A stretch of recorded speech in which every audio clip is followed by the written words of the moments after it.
Hello and welcome. You're with us here on Business Today. I'm Abha Bakaya. Here are the day's top stories. RBI intervention fails to prop up the rupee. The Indian currency closes at a record low of 80 to a US dollar. Chief Economic Advisor says the government and RBI have taken measures to check the outflow of dollars and encourage inflow of foreign funds. The Lal Street jumps amid strong global sentiment. Sensex extends gains for a fourth straight day, jumps over 600 points. Nifty reclaims 16,500. Huge relief for Reliance Industries and ONGC. Government slashes windfall tax and excise duties on export of crude, diesel and aviation fuel. Cites the fall in global crude prices for its decision. The Delhi High Court grants relief to restaurants on service charge rule, stays guidelines on restraining levying of service charge, directs restaurants to prominently display the levy of service charge on menu and on premises. Consumer Protection Authority says it will appeal against the ruling. NCLT initiates bankruptcy proceedings against Big Bazaar owner Future Retail. It's a big fall from grace for India's retail pioneer Kishore Biyani. NCLT also rejects the intervention plea by Amazon.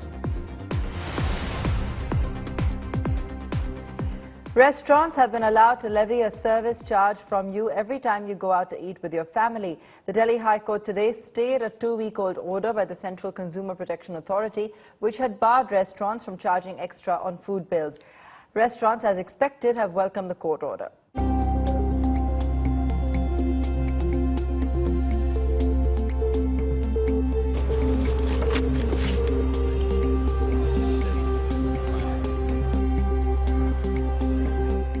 It is one of the most contested part of a bill in a restaurant.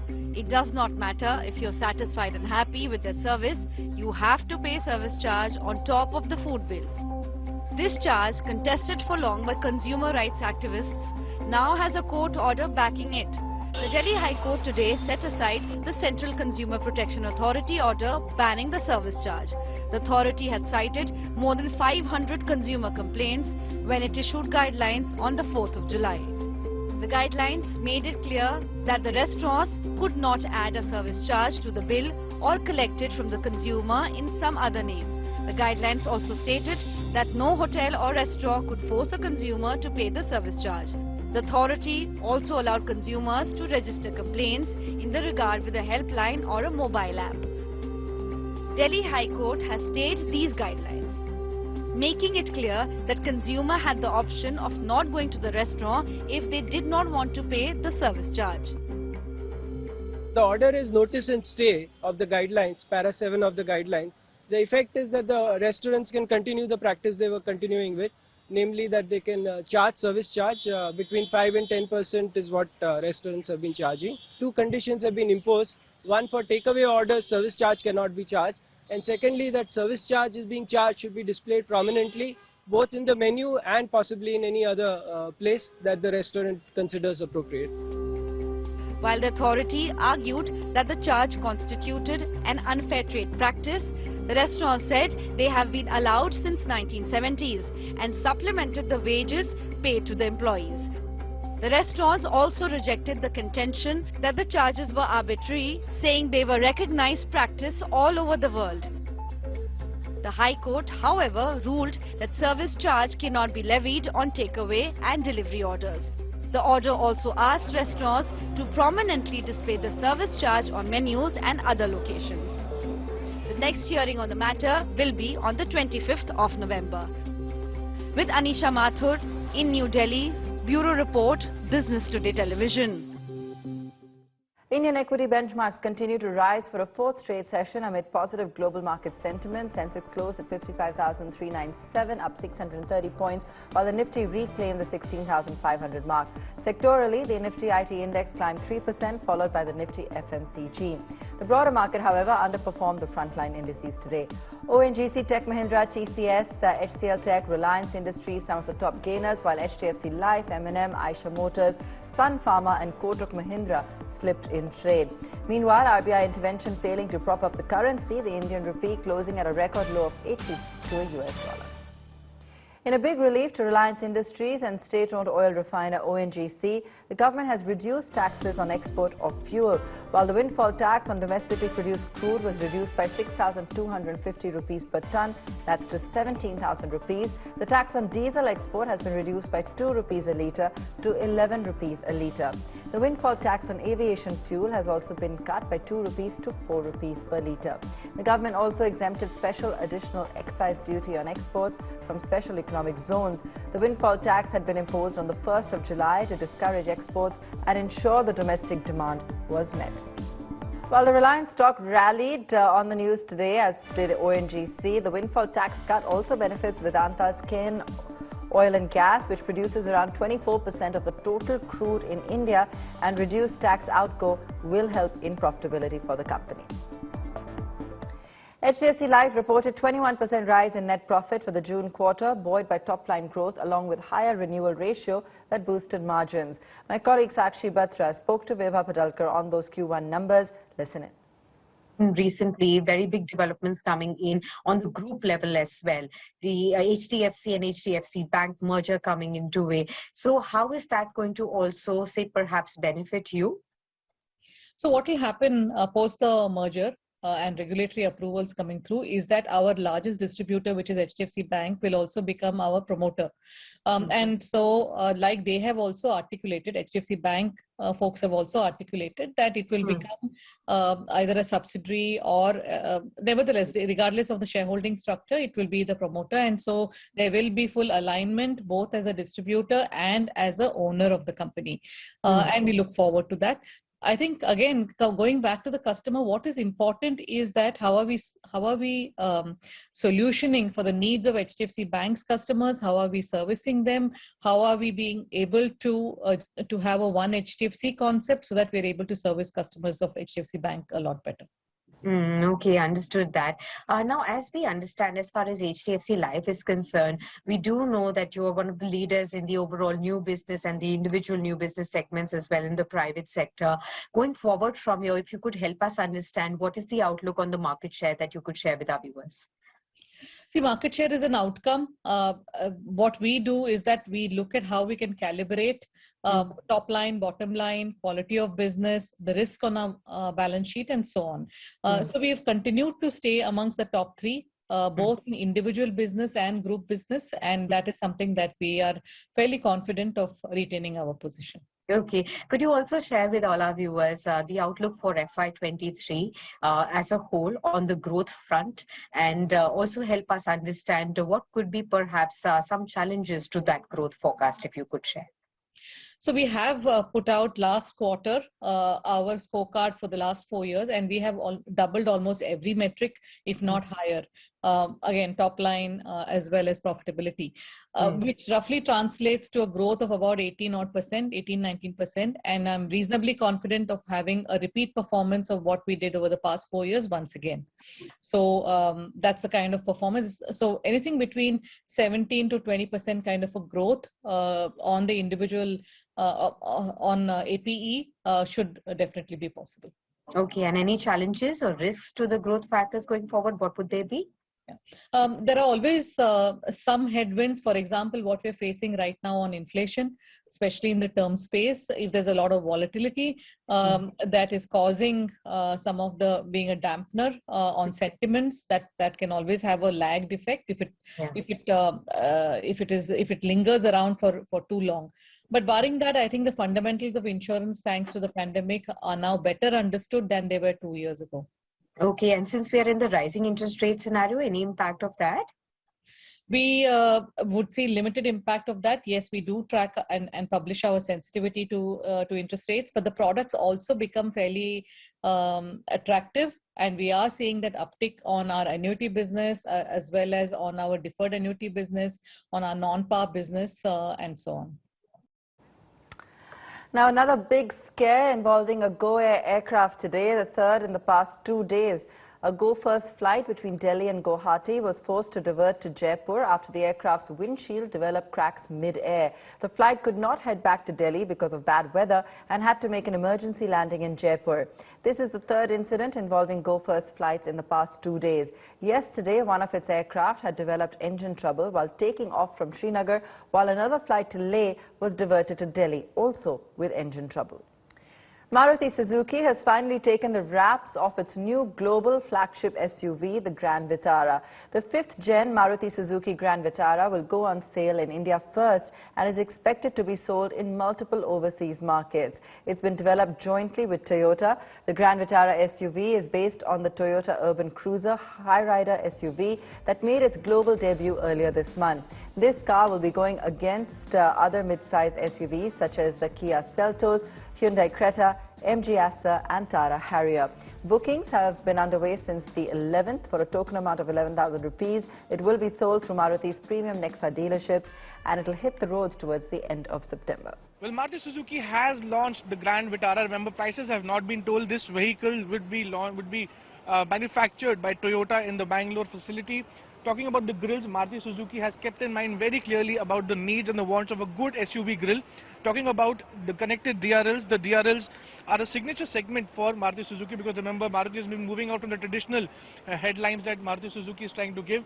Quickly giving you a look at the interiors of the Grand Vitara. If I can ask my camera person to just come and give you a quick look of the interiors, the impressive and the crafted instrument panel with sweeping elements, a rich black fall leather with champagne gold accents, a fall leather with high luminant silver accents in smart hybrid vehicle is also accompanying. Well, remember, this vehicle is intelligent electric hybrid with a dual power electric motor and internal combustion engine, self-charging strong hybrid electric vehicle with energy regeneration and of course 1.5 litre next generation K-series dual jet VVT engine. Now coming on to the prices, well, Maruti Suzuki has not really announced the prices as of now. The vehicle looks to be quite big for a mid-size SUV. Remember, the demand for a mid-size SUV is really growing in the Indian market. My colleague Chetan Bhutani spoke exclusively to Hisashi Hitakeuchi, MD and CEO of Maruti Suzuki, on the new launch. He said the upcoming festive season would remain subdued for the company as it's difficult to stock up during the season with a huge backlog of vehicles. Listen into a slice of that conversation. Sir, tell us about this vehicle and when will it go to market in India, and how about the sales network? Will it be through Nexa channel, and how are you trying to position this vehicle? Because it's a mid SUV segment, not many competitors in the market for you. So tell us about how are you going to position this vehicle and when does the Indian get to drive this vehicle and eventually buy it out? So this is really the first SUV in the mid SUV space from Maruti Suzuki. And this, mid SUV as well as entry SUV, this market is now reaching more than 40% of the total market. Mid SUV is about half of this SUV space, and this space, SUV space, is keep growing. So we believe that our model, because we are starting almost from the zero in SUV space, so we can only go forward and we can only enjoy the growth of our sales in the mid SUV space. So we are very confident. Tell us about how the market is evolving in India for Maruti Suzuki. The festival season is coming up and it's a lot of cheer for the Indians, especially with the auto companies as well. So how are you planning to position this vehicle in, or probably another vehicles in the festive season? So what's your outlook on the festive season now? This festive season is really a little bit difficult for us because usually we increase our stock level and pile up our stock so that we can prepare for the big sales months in the during the festive season. But this year we have no room to pile up our stock.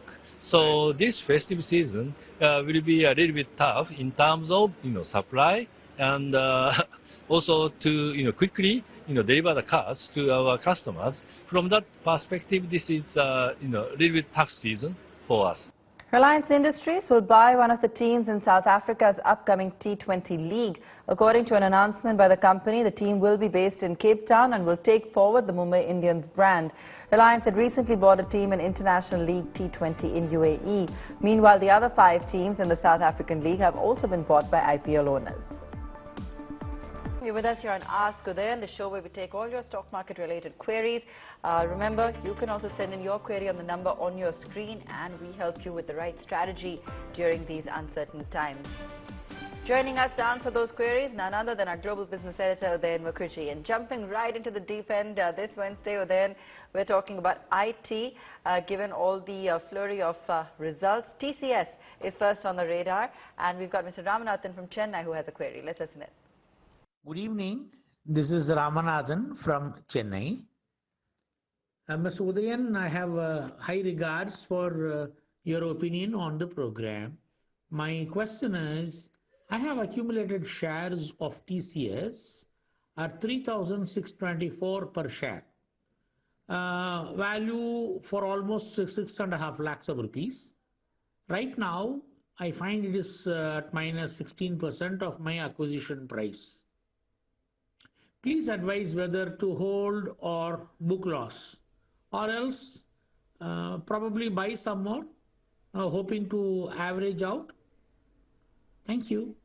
Well, it rather depends on your holding horizon, sir, because TCS is a very, very good company, as you know, being an investor. But right now there are some headwinds. The global picture is very, very uncertain, both in the US and in the Eurozone, where a large part of TCS's business comes from. And therefore, one is not very clear what the kind of business volume picture we are going to see over the next 4 to 5 quarters. That's problem number one. And B, because of the attrition issues with hiring, they've seen considerable pressure on their EBIT margin. So both from a volume point of view and from an EBIT margin or profitability point of view, there are some headwinds or problem areas for TCS. And that is the reason why the stock has corrected from 4,000 to 3,000. I mean, it's a 25% correction in 6 months, which is very unusual for a company like TCS, and which is why your holding price, I mean, you've seen a 16% erosion from the purchase price yourself. I would say that if you've held out for so long, and if you can stomach some more weakness over the next 3 to 4 months or 3 to 6 months, I don't think it makes sense to book a loss in a company like TCS if you're a longer term investor. Does that mean that the bottom is 3,000? I don't know. Maybe the stock can rebound and even go down further if there are a couple of bad quarters going forward, which is fully possible for IT. So I think you should be patient and you will do well not to look at the stock price on a daily basis. But if you can take a little bit more of a loss, I think it's possible that TCS goes down to 2,800 kind of levels even, which would be a very steep fall from your purchase price. But over a period of time, I think you will recoup your losses and do good as well. So I know it's painful to hold on to a losing company, but over a 2-year period, I think you will still be in the green, and then onwards, you probably will make money in this company. Okay, the other newsmaker of late, of course, has been Zomato with the recent acquisition. So markets clearly showed their dismay at the Blinkit acquisition, and Zomato has been trying to, of course, reassure investors. But let's hear out this particular query. Hello, my name is Vinod. I am holding Zomato shares of 2,500 quantity at the price of 83. My query is that should I average it at the current levels or should I sell it for a loss? Please suggest.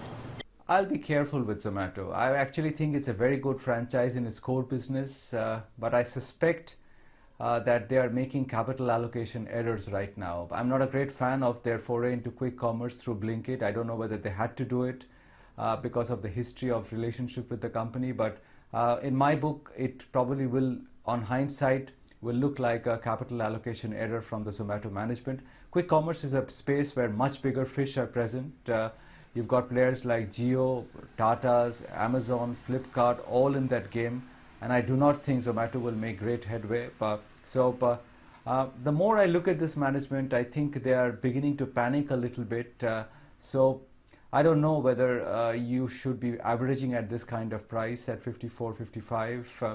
And it's a tough one to say that you should be cutting out sitting on such hefty losses in percentage terms.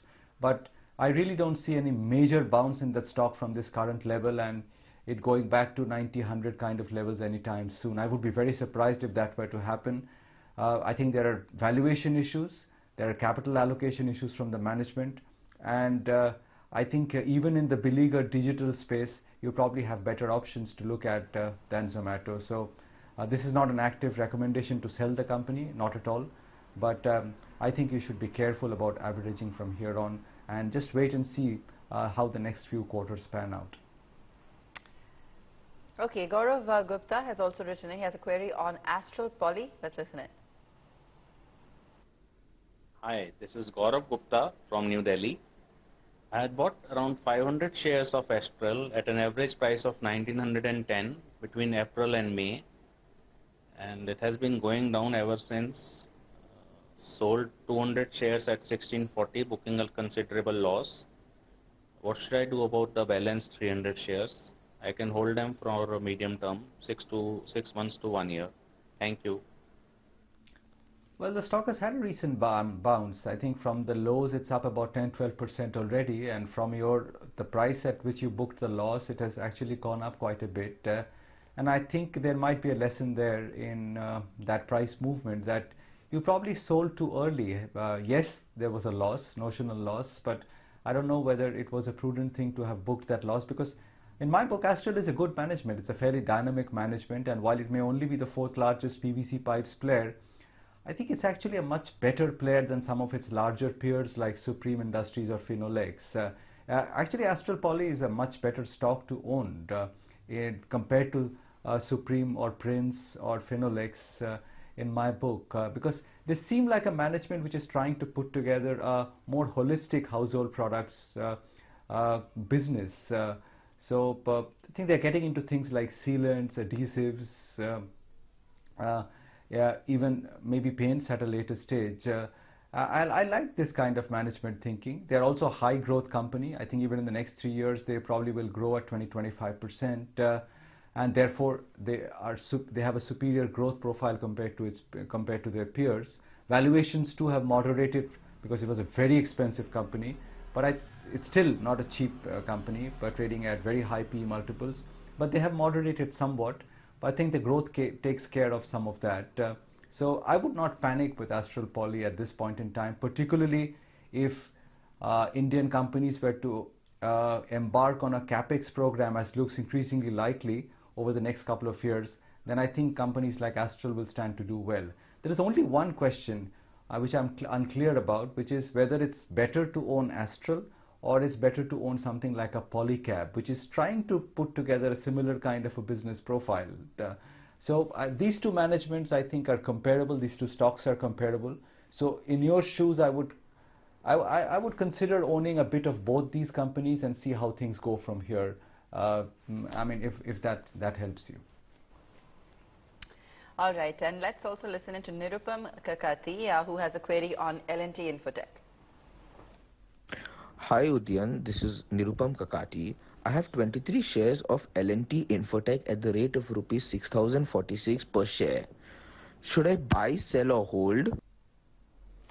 You're sitting on substantial losses, and I sympathize with you, because L&T Infotech shareholders have not had very good going over the last few months, especially after the Mindtree merger. The stock has nearly halved, I think, over the last year. And that is very unusual for L&T Infotech, because it has been a wealth creator over the years, but somehow seems to have lost its way along with the sector over the last few months. I think one of the concerns is, of course, how this merger with Mindtree is settling down at a difficult time for the sector with many headwinds, and that's something which is worrying many shareholders. And I think the other issues probably are that L&T Infotech has a very large exposure to the BFSI segment, the financial segment, where there are lots of headwinds. I mean, you've seen the recent US numbers from large capital market players, even like JP Morgan and Morgan Stanley, and those don't bode very well, because the capital market segment is a large segment for L&T Infotech as well. So there could be some volume issues going forward, though I still expect the company to grow at 15% plus over the next couple of years. And they do have some kind of a client concentration risk, because the top 5 clients, top 10 clients account for a very large share of their overall business. So these risks are there, but the valuation issues have got addressed because of the halving of the stock, as I mentioned, and L&T Infotech is no longer the super expensive stock it used to be. And now I think valuations are more or less in line with something like a sector leader like TCS. So I think the time to sell L&T Infotech is gone. I mean, at this price, if you sell, you might regret it later. So I guess you just have to bite your tongue and probably grit your teeth and hold on to the stock for the next few quarters, because it is a pedigreed management, and sooner or later I think the stock and the company will generate the kind of rewards that you've been expecting. All right, that's all we could pack into this edition of Ask Udayan. But do keep those queries coming, and we'll take a select few every week. Udayan, thanks so much for taking those queries today, and I look forward to seeing you again next week.